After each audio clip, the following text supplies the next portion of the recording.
உலகெங்கிலும் நடக்கும் முக்கிய நிகழ்வுகளை குறுஞ்செய்தி வடிவத்தில் தெரிந்து கொள்ள ஆதன் செயலியை டவுன்லோட் செய்யுங்கள். ஆதன் செயலியை டவுன்லோட் செய்ய டிஸ்கிரிப்ஷனில் உள்ள லிங்கை கிளிக் செய்யவும்.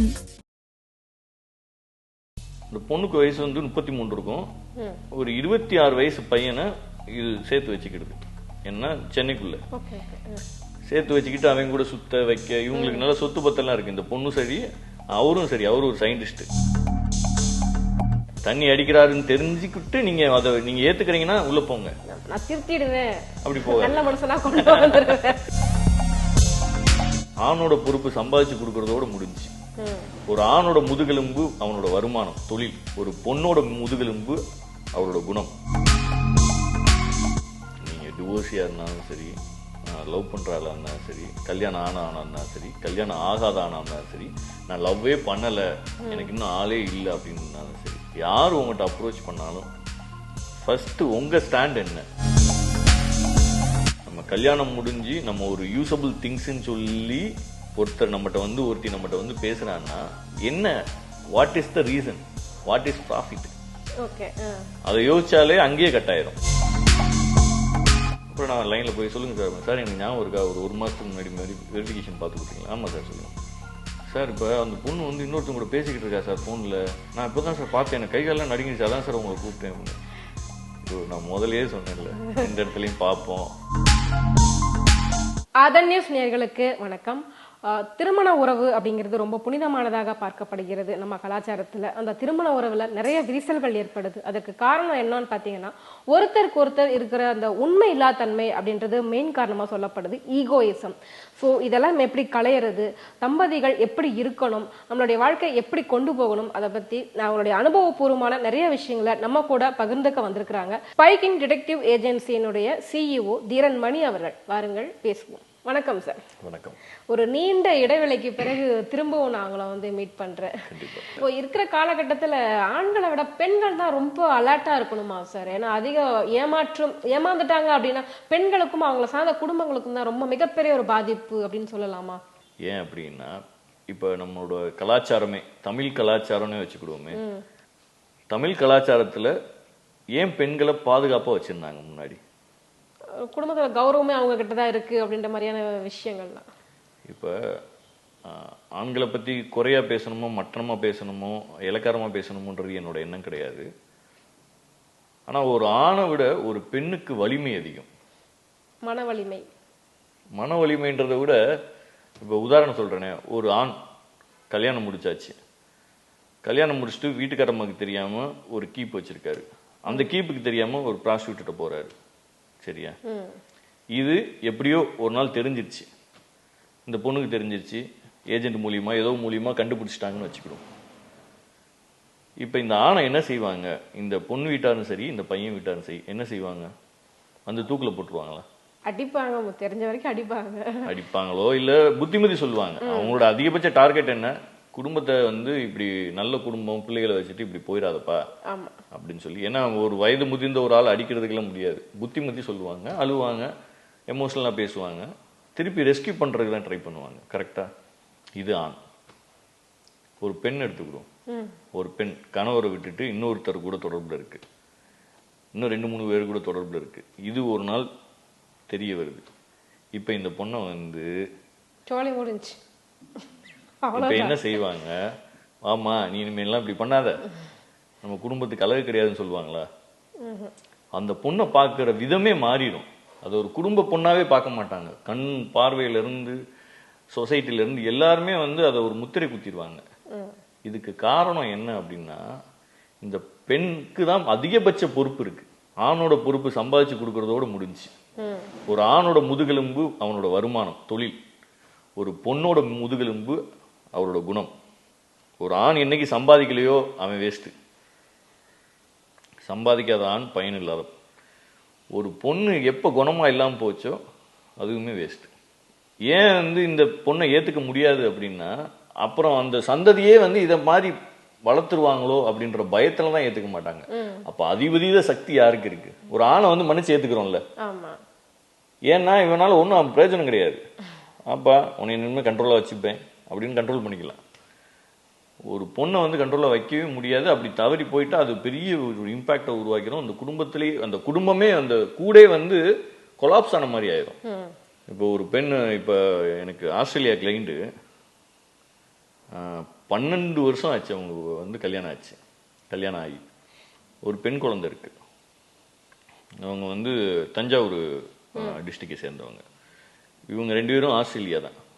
பெண் குழந்தை பிறந்து இந்த அம்மா படிப்புக்காண்டி திருப்பி படிப்பு முடிச்சுட்டு திருப்பி இங்கே வந்து இருக்கு. அந்த குழந்தைக்கு வயசு கிட்டத்தட்ட 10 கிட்ட வந்துடும். இந்த பெண் வந்து இங்கே இந்த பொண்ணுக்கு வயசு வந்து 33 இருக்கும். ஒரு 26 வயசு பையனை இது சேர்த்து வச்சுக்கிடுது. என்ன சென்னைக்குள்ள சேர்த்து வச்சுக்கிட்டு அவங்க கூட சுத்த வைக்க, இவங்களுக்கு நல்ல சொத்து பத்தெல்லாம் இருக்கு. இந்த பொண்ணு சரி, அவரும் சரி, அவரு ஒரு சயின்டிஸ்ட், மாப்பிள்ளை சயின்டிஸ்ட், வருமானத்துக்கு குறையில்லை. இப்போ இதெல்லாம் நம்ம கண்டுபிடிக்கிறோம். இவர் வந்து நம்மகிட்ட சொல்றாரு, இந்த மாதிரி என்னோட மிஸ்ஸஸ் மேல கொஞ்சம் எனக்கு சந்தேகம் இருக்குன்னு. நம்ம ஒரு விங் ஸ்டார்ட் பண்றோம். அந்த விங்கில் இது எல்லாத்தையுமே அட்டஸ்டேட் பண்றோம். இவங்க எங்க தங்கி இருக்கிறாங்க அந்த இடத்த எல்லாத்தையுமே நம்ம காமிச்சு இதெல்லாம் நம்ம அவர்கிட்ட சொல்றோம். இதெல்லாம் வேலை பார்க்கறதுக்கு என்ன காரணம் அப்படின்னா, உங்க வீட்டுக்காரமும் நீங்க விட்டு விலகுறது கிடையாது, நீங்க ஏத்துக்கிறதுக்கு அப்படின்னு நம்ம அவரை டியூன் அப் பண்றோம். Is ready. அவர் வந்து என்ன சொல்றாரு, அவரை எப்படி சொல்ல அந்த மாதிரி மாடிஃபை பண்ணிட்டோம்னா, வீட்டுக்காரமா மனம் திருந்தி நான் வந்து உங்க கூட வாழ்றேன்னா நீங்க ஏத்துக்கணும், அதுக்கு தான் இந்த வேலை பார்க்கறது அப்படின்னு சொல்றோம். அதுக்கும் ரெடி. இப்ப இந்த எல்லா சீனையும் முடிச்சுட்டு இந்த பையனையும் அவங்க ஊர்ல கூப்பிட்டு உட்கார வச்சு சத்தம் போட்டு, அந்த பையனும் நான் என்னை விட்டு போறேன், நான் அந்த பொண்ணை விட்டு போயிடுறேன்னு சொல்லிட்டான். இந்த பொண்ணு என்ன சொல்லுவேன்னா, அவன் எனக்கு சம்மந்தமே கிடையாது, உன் கூட வாழ வரமாட்டேன் அப்படின்னு சொல்லி. இப்ப இந்த குடும்பம் இவங்க 2 பேரும் ஒரு கூடு கட்டினாங்கல்ல, 12 வருஷம் கூடு. இந்த கூடு இப்போ வந்து அந்தரத்தில் தூங்கிக்கிட்டு இருக்கு. ஏன்னா அந்த பொண்ணால வந்து அனலைஸ் பண்ண முடியல. நம்ம வந்து திருப்பி இப்போ 33 வயசு பொண்ணை 26 வயசு பையன் வந்து அப்ரோச் பண்றான்னா, அது மைண்ட்ல என்ன வந்துருச்சுன்னா, நம்ம 26 வயசுக்கு ஈக்குவலா இருக்கும்னு நினைச்சுக்கிடுச்சு.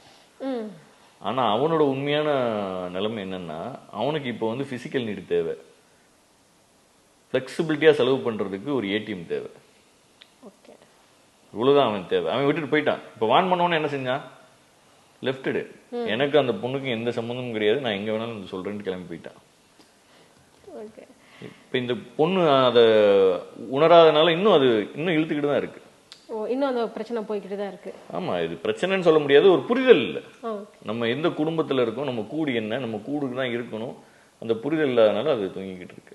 இப்போ நீங்க சொன்ன 2 ஸ்டோரியிலுமே பாத்தீங்க அப்படின்னா பெண்கள் வந்து அதிகமா பாதிக்கப்படுறாங்க அந்த மாதிரி வந்திருக்கு.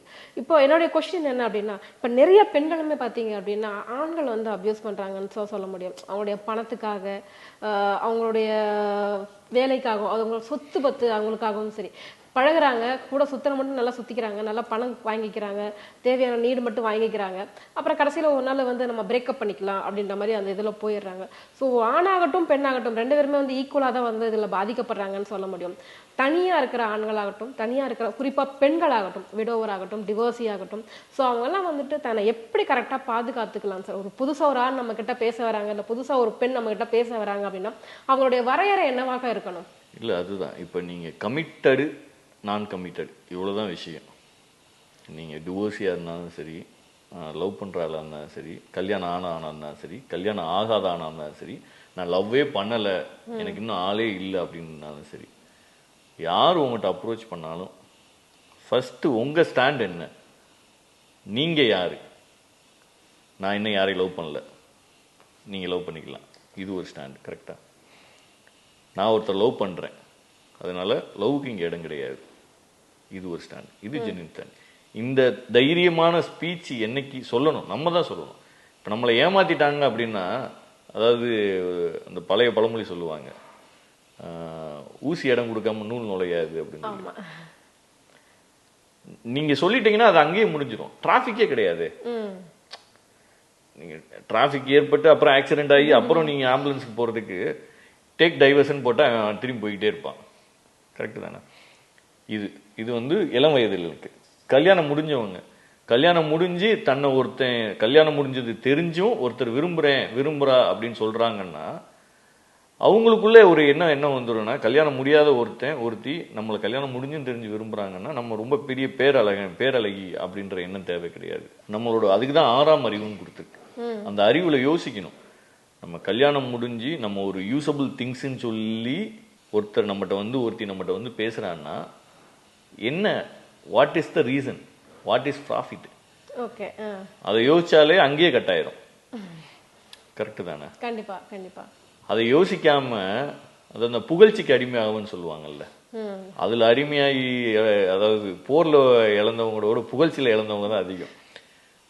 என்ன நல்லா இருக்கேன் அப்படின்னு ஒருத்தி வந்து என்னை சொல்றான்னா நான் யோசிக்கணும். எனக்கு 37 வயசாச்சு, 25 வயசு பொண்ணு என்னை பார்த்து நல்லா இருக்குன்னு சொன்னா என்ன சொல்லணும்? ஏம்மா என்னம்மா பேசுற நீ, உன் வயசு என்ன, உன் வயசு பசங்களாம் அழகழகா கிடப்பாங்க அப்படின்னு சொல்லணும். அப்படி சொல்ல முடியலையா? இல்லைம்மா எனக்கு கல்யாணம் ஆயிடுச்சுமா, நான் குழந்தை குட்டியோட சந்தோஷமா இருக்கேன், உன் எண்ணத்தை மாத்திக்கன்னு சொல்லுவோம். இந்த வார்த்தையை யார் தைரியமா சேலஞ்ச் பண்றாங்களோ அவங்க தப்பிச்சிருவாங்க. கல்யாணம் ஆனவங்க டிவோர்ஸ் ஆயிடுச்சு, ஒரு கல்யாணம் வந்து டிவோர்ஸ் ஆகுறது வந்து தப்பே கிடையாது. நீங்க மேலை நாடுகள்ல என்ன சொல்லுவாங்கன்னா, இது வந்து என்னோட மூத்த ஹஸ்பண்டுக்கு பிறந்த பையன், இது வந்து இப்ப நான் இருக்கிற ஹஸ்பண்டுக்கு பிறந்த பையன் தைரியமா சொல்லுவாங்க. நான் வந்து இவர் வந்து எனக்கு ஸ்டெப் ஃபாதர், என் பையனுக்கு வந்து இவர் ஸ்டெப் ஃபாதர், இதுல அசிங்கமே பட மாட்டாங்க. ஏன்னா எனக்கு டிவோர்ஸ் ஆயிடுச்சு அப்படின்ற ஒரு விஷயத்த, எனக்கு அந்த குழந்தை இருக்கு அப்படின்ற ஒரு விஷயத்த அந்த நாடு வந்து பெருசா ஒரு குற்ற செயலாவே பார்க்கல. இப்ப இங்க டிவோர்ஸ் ஆயிடுச்சுனால இவங்களுக்கே ஒரு தாழ்வு மனப்பான்மையை யார் உருவாக்குறாங்கன்னா, யார் இந்த தாழ்வு மனப்பான்மையை உருவாக்குறாங்கன்னா, இவங்களை சுத்தி உள்ள எல்லாருமே வந்து வாழாம வந்துட்டான். வாழ்க்கையே வந்து தேர்ந்தெடுக்கும் போது சரியான விசாரணையோட தேர்ந்தெடுக்கணும். தேர்ந்தெடுக்கலையா தப்பே கிடையாது. உங்களுக்கு அதுல வாழ விருப்பம் இல்லையா அதுவும் தப்பு கிடையாது. சரியான ரீசன் இருக்கா, நீங்க அந்த வாழ்க்கையில இருந்து வெளியில வர்றது, எனக்கு வந்து மன நிம்மதி இல்லை, எனக்கு சரியான ரெஸ்பான்ஸ் இல்லை, அவங்களோட செயல் சரியில்லை, என்னை விட இன்னொருத்தங்கிட்ட ப்ரையாரிட்டி கொடுக்குறாங்க, சொல்லி பார்த்துட்டேன், கெஞ்சி பார்த்துட்டேன், அழுது பார்த்துட்டேன், லெஃப்ட், நீங்க தாராளமா வெளியில வரலாம். அது சொசைட்டியும் அதுக்கான வழிவகை ஏற்படுத்தி தரணும் இல்ல சார்? இப்போ அதுக்காண்டி வெளியில வந்த ஒரு பொண்ணை நீ டிவோர்ஸி, உனக்கு வாழ துப்பு இல்லை, வாழ வக்கு இல்லைன்னு சொல்லி குத்தி வந்து அது அடிமட்டமா போச்சுன்னா, யாரோ ஒருத்தன் வந்து அதை ஃபேக்கா லவ் பண்ண வந்தாலும் உடனே என்ன செய்யும், இத்தனை பேர் ஒரு 100 பேர் அடிக்கிறாங்க, ஒரே ஒருத்தர் மட்டும் அரவணைக்கிறாரு, அவன் திருடனாவே இருந்தாலும் சரி, என்ன செய்வாங்க? அது ஏத்துக்கதான் சூழ்நிலை அந்த மாதிரி ஆயிடும். யார் இப்ப தள்ளுறாத? சொசைட்டி தான் தள்ளுறாங்க. அது யாரையுமே நீங்க பார்க்காதீங்க, உங்க வாழ்க்கை நீங்க தான் தேர்ந்தெடுக்கணும். உங்க வாழ்க்கையில உள்ள எல்லா டெக்னாலஜியும் இப்ப இருக்கு. நீங்க ஒருத்தரை பத்தி வந்து இப்ப முன்னாடி வந்து தெரியாது, ஒருத்தரை பத்தி விசாரிக்கிறதுக்கு ஆள் கிடையாது, இப்ப ஆள் இருக்காங்க. 1008 ஆப்ஷன் இருக்கு ஒருத்தங்களை பத்தி விசாரிக்க.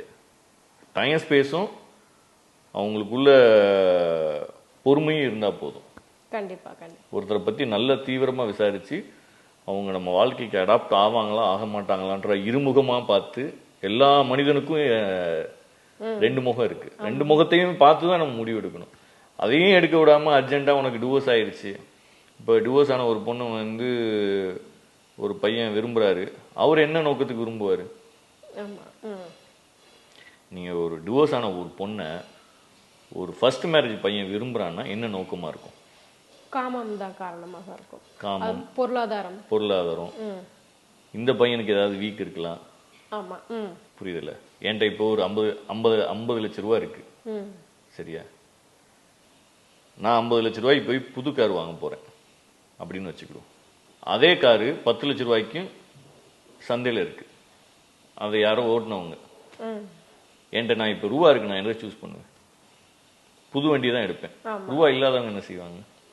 ஆல்ரெடி செகண்ட்ஸ் வண்டி தான் எடுப்பாங்க. இப்ப அந்த பையன் வந்து எந்த குறையும் இல்லைன்னா என்ன செய்வாரு? முதல் திருமணத்துக்கு தான் ரெடி ஆவாரு. கரெக்ட் தானே? எந்த குறையுமே இல்லை, நான் நல்லா வேலை பார்க்குறேன், கோடிக்கணக்காக சம்பாதிக்கல, எனக்கு என் குடும்பம் நடத்துற அளவுக்கு எனக்கு சம்பாதிக்க தெரியும், நான் எங்க அப்பா அம்மா வச்சு நல்லா பார்த்துக்கிறேன், எனக்கு வந்து எனக்கு வர்றவங்க எனக்காண்டி அமைஞ்சவங்களா இருக்கணும், அப்படிதான் விரும்புவாங்க. இப்போ ஒரு டிவோர்ஸ் வந்து முதல் திருமணத்துக்கு அப்ரோச் பண்றவங்க அவங்களுக்கு ஏதாவது ஒரு பேக்ராப்ட் இருக்கலாம், அதை நான் தப்புலாம் சொல்ல வரல, அது என்னன்னு தெரிஞ்சுக்கணுன்றேன்.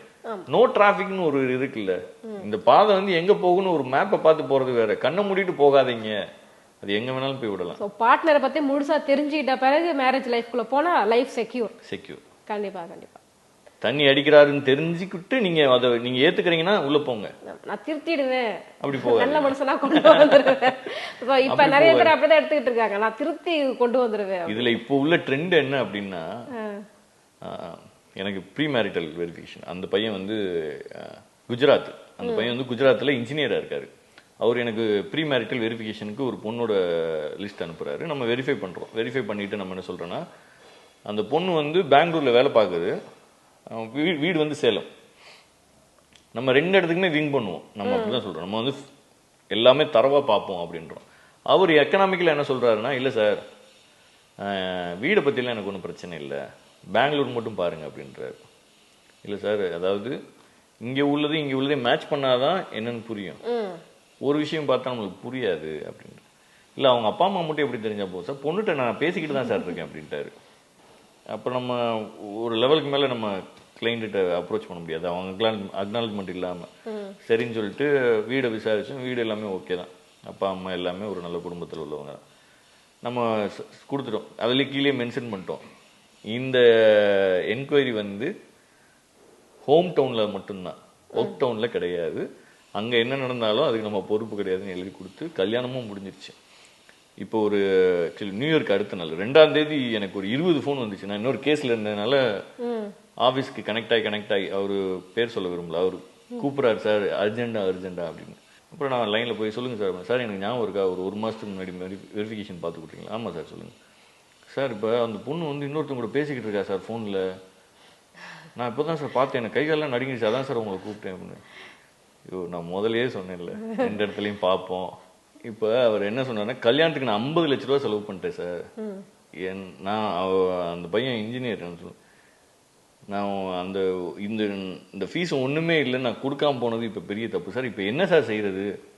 அந்த பொண்ணு வந்து இப்போதைக்கு நம்ம 2 பேத்துக்குள்ள ஃபிசிக்கல் ரிலேஷன்ஸ் எல்லாம் வேணாம், ஒரு வருஷம் ஆகட்டும் அப்படின்னு சொல்கிறா. நான் பக்கத்தில் போனாலே வையிறா. நீங்கள் தானேங்க சொன்னீங்க ஃபோனில் பேசிட்டு தான் இருக்காங்க, நல்லா தான் பேசுகிறாங்க அப்படின்னு. சார் எனக்கு படபடன்னு வருது சார், ஏதாவது செஞ்சு ஏதாவது பண்ணுங்க. இவரை நம்ம எப்படி சொல்கிறது? நம்ம அப்புறம் சொன்ன ஒரு அட்வொகேட்டை பிடிங்க, இது எல்லாமே அட்வொகேட் ரூல். இந்த மாதிரி எனக்கு இந்த தேதி திருமணம் ஆச்சு, எங்கள் 2 பேத்துக்குள்ள ஃபிசிக்கல் ரிலேஷன்ஷிப் இல்லை, இந்த திருமணத்தை செல்லா திருமணமாகவே அறிவிக்கிறதுக்கு சட்டத்தில் நிறைய வழிவகைகள் இருக்குது. ஒரு நல்ல அட்வொகேட்டாக பிடிச்சி நீங்கள் அதை ரன் பண்ணுங்கள் சார். இது வேறு ஆப்ஷனே இல்லையா அப்படின்னா, கல்யாணத்துக்கு முன்னாடி உங்களுக்கு 1000 ஆப்ஷன் இருக்குது. பொண்ணு கல்யாணம் முடிக்கிறதுக்கு 1 செகண்டுக்கு முன்னாடி கூட நீங்கள் என்ன வேணாலும் முடிவு எடுக்கலாம். நீங்கள் முடிஞ்சிருச்சா அப்படின்னா அவ்வளோதான். நீங்கள் வந்து இன்டிமேட்டில் இருக்காருன்னு ஒரு நல்ல காரணம் தான். ஏன்னா நீங்கள் இன்டிமேட்டில் இருந்தீங்கன்னா அந்த கல்யாணம் வந்து செல்லாதுன்னு அறிவிக்க முடியாது, அறிவிக்க மாட்டாங்க, சட்டத்தில் அப்படி இடம் கிடையாது. அதுவுமே உங்களுக்கு ஒரு நல்ல விஷயம் தான். அப்படி இப்போ டெய்லி ஃபோன் போட்டு சார் என்ன செய்யன்னு கேட்டுக்கிட்டே இருக்காரு. இதுதான் இந்த நம்ம வந்து நம்மகிட்ட ஒருத்தவங்க பேசுறாங்க, நம்ம பேசுறோம், அவங்க நம்மளுக்கு உண்மையா தான் இருப்பாங்க அப்படின்னு ட்ரஸ்ட் பண்றீங்களா? இருக்கட்டும். ஆனா வந்து அவங்க யாருன்றத முழுமையா தெரியறதுக்கு ஒரு ஆப்ஷனல் இருக்கு, இல்லாம இருந்தா பரவாயில்ல. அந்த பொண்ணை யாருன்னு இப்ப பெங்களூர்ல நம்ம என்கொயரி ஸ்டார்ட் பண்ணி விங் பண்ணிருந்தோம்னா இந்த பொண்ணை பத்தின தகவல் தெரிஞ்சிருக்கும். இவர் என்ன சொல்லிப்பாரு, ஆபீஸ்ல என்ன சொல்லுவாரு, சார் அப்படியா சார், பரவாயில்ல சார், நல்ல வேலை சொல்லிட்டீங்க சார், காப்பாத்திட்டீங்க அப்படின்னு சொல்லிட்டு வேற பொண்ணு பார்த்துருப்பாரு. கண்மூடித்தனமா நம்புறாங்க எல்லாரையும், வேற ஒண்ணுமே இல்லை. அதுதான் அந்த சினிமாக்குள்ள நான் வர்றதுக்கு காரணம். அதுதான் சினிமால வந்து கல்யாணம் எப்படி இருக்கணும், காதல் எப்படி இருக்கணும் அப்படின்றத வந்து ஒரு ஸ்கெட்ச் போட்டு வச்சிருக்காங்க. அதுதான் சொல்றேன். ஆறுதலா பேசினா லைஃப் பார்ட்னர், ஆமா, ஆபத்துக்கு பணம் கொடுத்தா லைஃப் பார்ட்னர், அழுகும்போது தோல்ல சாஞ்சா லைஃப் பார்ட்னர். இதெல்லாம் லைஃப் பார்ட்னருக்குள்ள எலிஜிபிள் கிடையாது. லைஃப் பார்ட்னர்ன்றதுக்கு இதுக்கும் எந்த சம்பந்தமும் கிடையாது. இது ஒரு மனிதாபிமான அடிப்படையில் உள்ளது. இதனால நான் இவனை லைஃப் பார்ட்னரை ஏத்துக்கிடுவேன், இதனால இவளை நான் லைஃப் பார்ட்னரை ஏத்துக்கிடுவேன் அப்படின்னா அது நல்லபடியா அமையக்கூடாதுன்றதெல்லாம் இல்லை. அமையாத போற பட்சத்துல எல்லாத்துக்குமே கஷ்டம்.